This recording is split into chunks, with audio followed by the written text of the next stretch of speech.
everyone, and welcome to the podcast. We have back returning guest, Mr. Adam Francisco, patriot, truther, and street fighter, out there doing the hard work that not all of us can do, that he's called to do. And we're going to get an update with him on all things in his world, as well as a health update from his recent surgery. If you're new to the podcast, please do like, subscribe, and share. It helps the channel grow and others to gain in the knowledge you're currently being afforded. Adam, how are you doing today, good sir? I'm doing good. How about you, John? Well, it's always an honor to have you here in the new month of November. Thank you. Yes, and I believe it was your birthday recently. So happy birthday, John, on Thank you, sir. November 2nd. Yep. Hope you had a great day. I did. Thank you for remembering, and happy birthday to your brother who shares the same birthday. That's right. So another thing we have in common we didn't know. So let's start at the top. So the last we talked to you in October, you were having your surgery procedure with a kidney replacement. I know our audience, some of them would like to know how that went. So if you can talk about that, please. Yeah, so I was gifted with a kidney from a living donor. His name is Charlie. He is a man from North Carolina, and he was compelled by Jesus Christ to give me one of his kidneys. He saw my story on YouTube, and he started the donor process back in May. And one of his first texts to me was, "I know that we're going to be the 1%, meaning we are going to be that 1% unlikely match, because that's the odds of a non-family member matching with you when it comes to an organ. It's less than 1%. And I guess he just knew from the beginning. As soon as his kidney was put into my body, it started to work. And I have been able to, within 1 month, I believe tomorrow is my official 1 month anniversary. I am able to do things I haven't done in years. The main one is being able to produce urine and use the bathroom like a normal human being. Secondly, I've been able to shower normally for the first time in 10 months. Since the medical device was taken out of my chest. You can still, I think, see the scar, but it is amazing to be free of cables. It is amazing to be free of a machine. And I am now back to depending on my own body, and of course, with a little bit of help from Charlie's kidney. So God bless Charlie. And I personally need to go to church for the first time in my life, because I need to thank Jesus Christ. And the reason why that's important to me is because he's a believer, and it was his belief in Jesus that got me the kidney. So to me, it's, what's the harm in going to church and thanking Jesus? Like, I think that that's something that needs to be done on my behalf. And I'm just going to be very honored to do that, and thank Jesus and God for the gift. Great. Praise God. He is so good all the time. I mean, it's just, there are no coincidences in the kingdom of heaven biblically. And so, there's no coincidence that you got a kidney, from a believer. And as we talked about offline, God honors our character, he honors our story, and he honors our journey. And, everybody's on a journey. Some people are going rapid pace, some people are going slow, and some people are just going sequentially, and he'll meet you where you are. And he's proven that. So I'm so happy for you. And I also thank Charlie as well, because he saved my friend, and somebody that is making a real difference in the community, so you can continue to do what you've been doing. So please do thank him on our behalf. You'll be happy to know that my mom is also a fan of yours, and she said, you got to get Adam on and ask him the aftermath of the surgery. So you have an advocate there. So with that in mind, how's your recovery process been, and are you seeing has it been steady, or is it kind of some days are better than others? For the most part, it's been pretty steady. I think a lot of it has to do, and this is my recommendation for anybody watching. I think this is important. Health is unpredictable. And there are a lot of diseases where you won't even have many symptoms until it's almost too late. Kidney failure is one of those symptoms, is one of those diseases where your kidneys can function at a pretty high level until the very end. And that's when it starts to, wait, what's wrong with my body? Something's wrong. And when that happens, it really is going to benefit you as a person if you are a healthy weight, if you are very active, if you are overall generally healthy, because your body is then able to withstand a major organ failing better than if you are out of shape, morbidly obese, etc. And another thing is, in order for me to even be listed and eligible to receive a kidney, I had to be a certain body mass index. Now, that was not an issue for me because I've always been within a good body mass index. But for a lot of people that I see that are part of dialysis groups on Facebook, one of the most common obstacles for them to get listed is BMI, is body mass index. And unfortunately, because these people were not physically active, they were not having healthy lifestyle habits, it now becomes 3 times as hard to lose the weight when you're on dialysis. And so a lot of these people now have to depend on Ozempic, which, Ozempic works for a lot of people, but we don't really fully understand the long-term side effects of Ozempic because it's only recently become a drug that people are using for weight loss. Um, so I just encourage everybody to stay in shape. I was actually running and lifting weights the day up until my transplant. And so I think once I got the kidney, that lifestyle expedited my recovery to a level that I did not think was possible. I was literally back at the gym lifting 10 days after a transplant. 10 days. That is almost unheard of. And I've been off of all pain meds for about 14 days, including Tylenol. So not even simple Tylenol have I been taking. And physically I feel great. I definitely think I'm ahead of the normal recovery time. And that's just my advice. Stay in shape, even when you're already healthy. It's very important to always be in shape. I agree with you. It's great advice, and it's a cautionary tale for people to. I think what you're ultimately saying, Adam, that I'm hearing is not don't take things for granted in life. I mean, one of the things you taught me in the very beginning of our time together is being able to go to the bathroom. How many of us take that for granted and think it's second nature, and just, oh, it's just what you do. But we forget that not everybody has that gift, that privilege. And maybe if we started thinking about that with other things without being overly waxing poetic, the food we get, the shoes on our feet, the clothes on our back, the food on the table, the roof over our head, the things that we think are commonplace. Not everybody has those luxuries. What we think are staples, somebody else to that it's a luxury, and you're a seminal reminder of that with your journey. And so I think it's a good opportunity for humility and perspective. So I thank you for that, and I'm sure many people in our respective audiences do as well. So You thanks. know, Go ahead. I just wanted to say that I've never been materialistic, but of course, just as a human, I would look towards, other men. Not really. For some reason, it'd be men. I would see things that they would have that I would always be like, I wish I had that too. Um, for the past 3.5 years, I did not care what any other man had except for his ability to go to the bathroom and not depend on a machine. And so now that I can use the bathroom and not depend on a machine, I am so grateful. Like I don't even care about material goods at all anymore. Like if I see a guy that's got a nicer car than me or yacht, I don't care at all because my ability to use the bathroom and just not have dialysis, I'm so grateful. Like I don't need much anymore. I got my 4 dogs. I'm relatively healthy again. And to me, that makes me really happy. The other thing I want to tell the audience is there are other things that people are doing that I think healthy people do because they think they're healthy, they can afford to do it. And that's things like vaping, that's things like smoking cigarettes, that's things like drinking alcohol, often. I'm not against alcohol. I was a big drinker in my 20s. Luckily, I didn't have any health effects from the drinking. My liver is in good shape.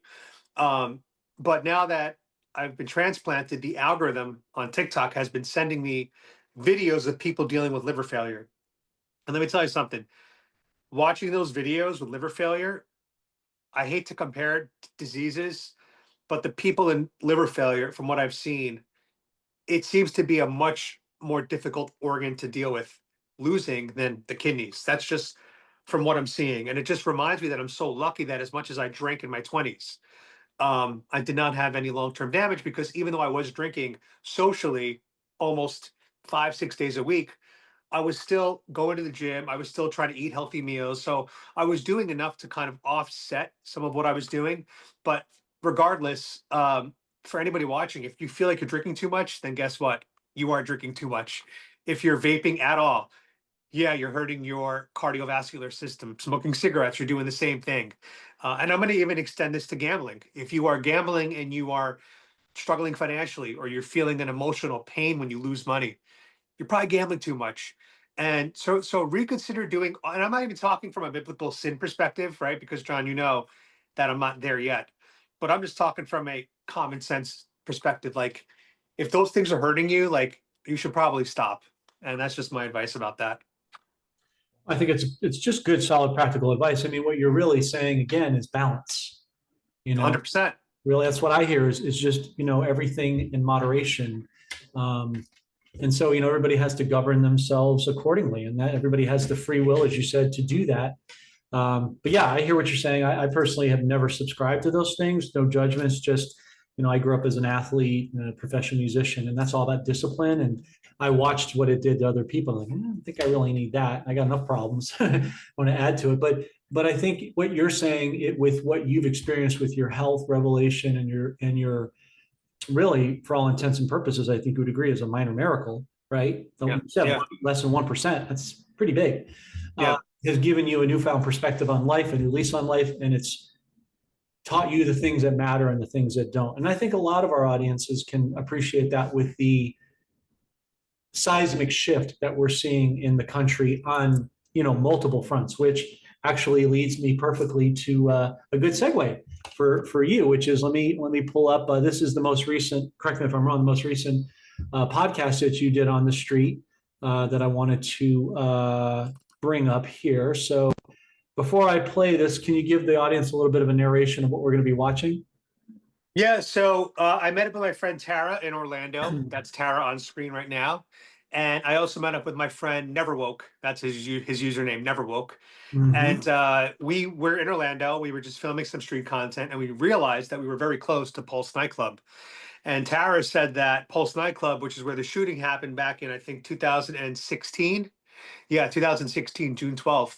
She said it's walking distance and they're going to be tearing down the memorial soon. So why don't we just walk over and go, just pay our respects. Now, we knew that as people that are part of the right wing in America, people that like to wear MAGA hats, we knew that us going to a Pulse nightclub memorial, which was where the LGBT community was killed by an Islamic terrorist, we knew that our audience would be a little bit confused about why we're going to an LGBTQ memorial. But we all paused and said, you know what? It's not really about their identity. The only identity that matters is that they were Americans. And they were Americans that were enjoying. They were enjoying a night out with their friends, which all of us do, time to time. We all go out to bars or restaurants or social places to gather, and we should never be at risk. We should always be safe in those type of environments. And so we just wanted to go pay our respects to what we saw as fellow Americans that were taken way too soon. Now, there is a lot of LGBTQ and pride flags. There's also a lot of anti right wing messaging, such as fascists not welcome here, things like that. But we know we're not fascists. So we know that doesn't apply to us, right? But from a political standpoint, they would probably not want us to visit because of our MAGA hats and their belief in what we stand for. Most people that I know that are part of the MAGA movement are totally okay with gay people. They're totally okay with lesbian, gay, non-binary. It's just, if you're an adult, live as you want. Most of us don't really care. Our issue just comes down to, don't indoctrinate the kids, leave women's spaces alone, and don't push your agenda on anyone. But live it, do what you want to do. And I was very happy to see that all three of us adopted that mindset while we were there honoring the Pulse nightclub victims. So we did that, and then we actually went over to a gun range just to practice shooting. It was Tara's first time touching and handling a gun, and it was really, really, it was a day of memorial, and then a day of trying to touch up and brush up on our skills to protect ourselves and our families. Cool. Very, very good. Thank you for giving some subtext or context to the video we're about to watch. And again, as I'm listening to you sharing, what I'm hearing is Ephesians 6:12, right? Spiritual warfare. We're not wrestling against people and flesh and blood. We're wrestling against principalities. It's really about demons manifesting in people and ideologies. Because at the end of the day, we're people, right? We should be taking care of each other, regardless of race, regardless of politics, regardless of height and age and all this other crap that the enemy uses to divide us. That's the agenda of division, but God came to unify, right? So And I think that's ultimately what, in your own authentic way, you're helping to raise that consciousness in the totality of the people whom you speak. And I celebrate you because you're reaching across the aisle where it's not popular to do so. It's easy to say, well, I'm here and you're here, and we just have this Mexican standoff and we never talk. But then nothing ever gets resolved. Nothing, no relationships get forged, no conversation. We used to be able to have a conversation in America to talk about things in a civil way. We need to get back to that. And what you're doing is cutting through the crap to try to help to engender something in the middle to get that conversation started. So we really appreciate that. So we'll just play a couple of minutes just to give people a little bit of what you were talking about. All right, what was the motivation behind the shooting? This was an act of radical Islamic terrorism. And so this happened on June 12th, 2016. It was when Trump was campaigning against Hillary Clinton. Hillary Clinton wouldn't call it an act of Islamic terrorism. Obama wouldn't call it an act of Islamic terrorism. President Trump tweeted out saying, is Obama actually going to call it what it is? And instead of focusing on the victims of that night, the 49 souls that were lost, the 64 people that were injured, the media, mainstream media, was twisting the words saying that he's Islamophobic, this is what the Muslim ban is about, and they were more concerned about policing Trump's words as opposed to the victims that were taken from Orlando that night. On Twitter, he called for toughness and vigilance. He also said President Barack Obama should step down for not using the words radical Islam in describing the attack. An FBI official said the shooter might have leanings toward Islamic State's ideology, but warned this suspected connection required further investigation. In his campaign, Trump has proposed a controversial temporary ban on Muslim immigration to the United States to combat the threat of radical Islamist attacks. Okay, I'm just going to stop that here, Adam. Let's get out of this. So, by the way, just to add some more context, the news anchor said that there was a Muslim ban. That's another lie from the mainstream media. There are 45 Muslim majority countries in this world. And of those 45 countries, I believe 7 of them were banned, including Venezuela, I believe, and North Korea.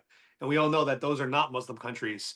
So this was actually never a Muslim ban. It was more of a terrorism ban. And Trump basically gave these countries the opportunity to be removed from the ban if they tightened up their security measures on their end. So before allowing their citizens to visit the US, to make sure they were undergoing proper vetting procedures. So it was never a Muslim ban. It was a terrorism ban, and it was meant to protect the American citizens. So Trump has been consistently putting Americans first, even before he was an actual president. So I just wanted to make sure people understand the actual context of what it was.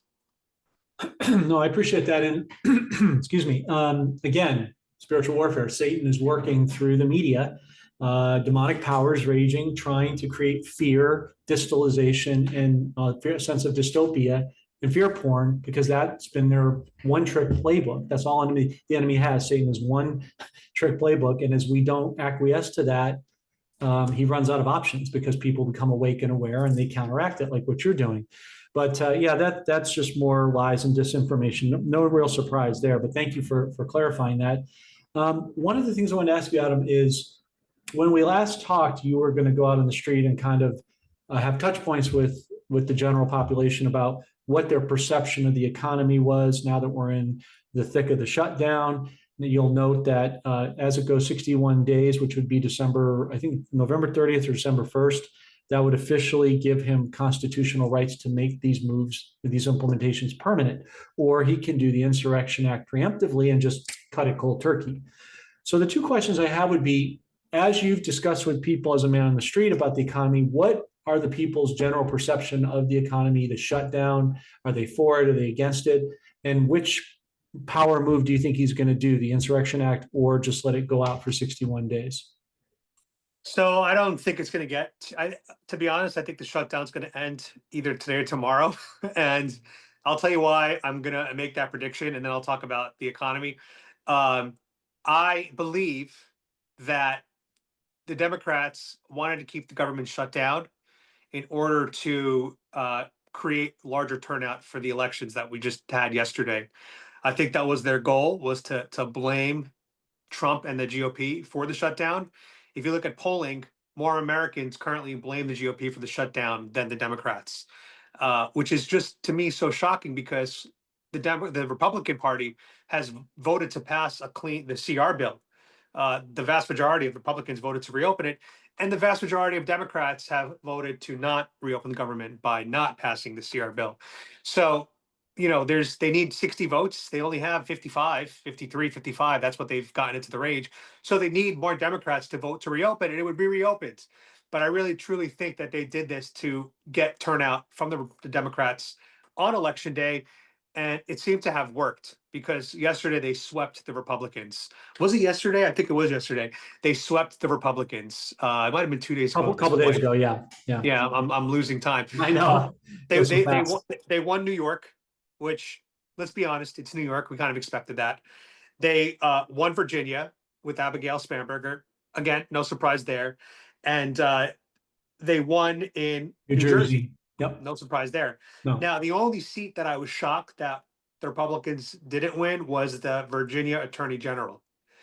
I really thought Republicans were going to show up and make sure that Jay Jones did not win his election. Now, you probably know who Jay Jones is, but for your audience, he is the man who fantasized about killing a Republican politician and also fantasized about the killing of the Republican politician's 2 children, who I believe are toddler aged, because he believed that in order for Republicans to move on policy, they need to experience the loss of their loved ones.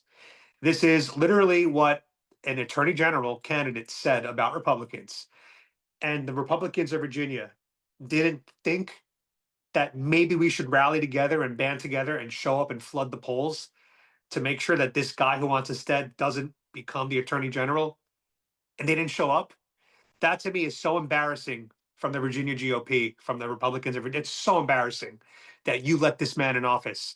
And now, guess what? If he wants you dead, you don't think he's going to come for you in other ways, whether it's financially, reputation-wise.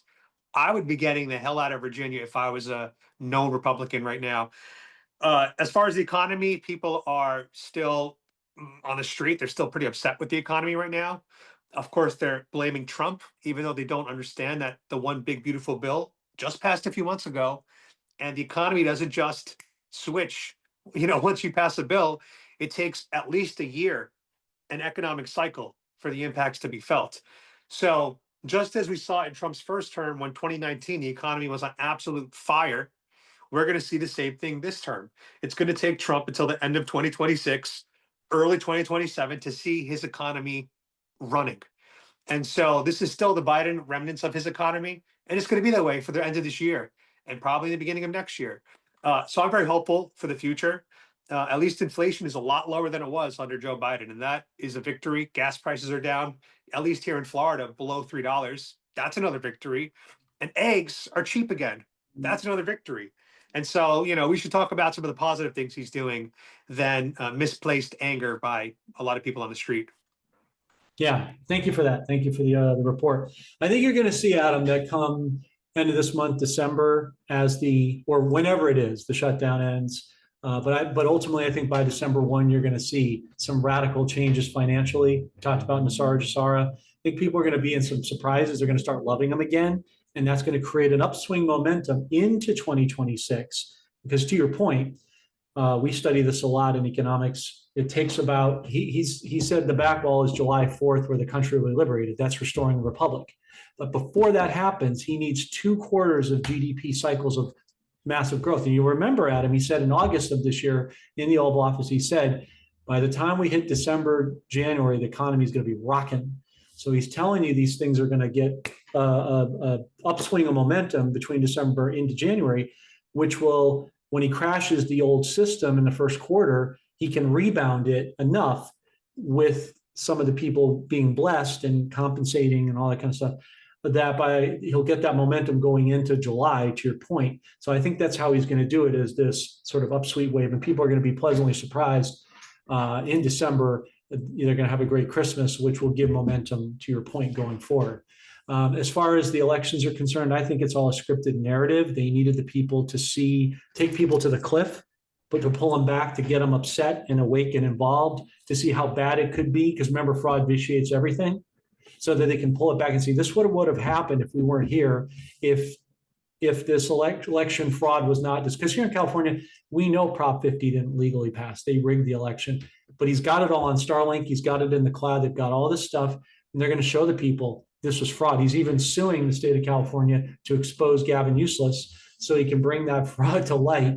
And people here will finally, pull their head out of, what, and go, oh, wow, this whole thing was, I was never in charge. I never had freedom. This was really never my choice. And you got to start to aggressively wake people up in cycles. And so you hit them where it hurts, right? In the finances and in the geopolitical, power structure.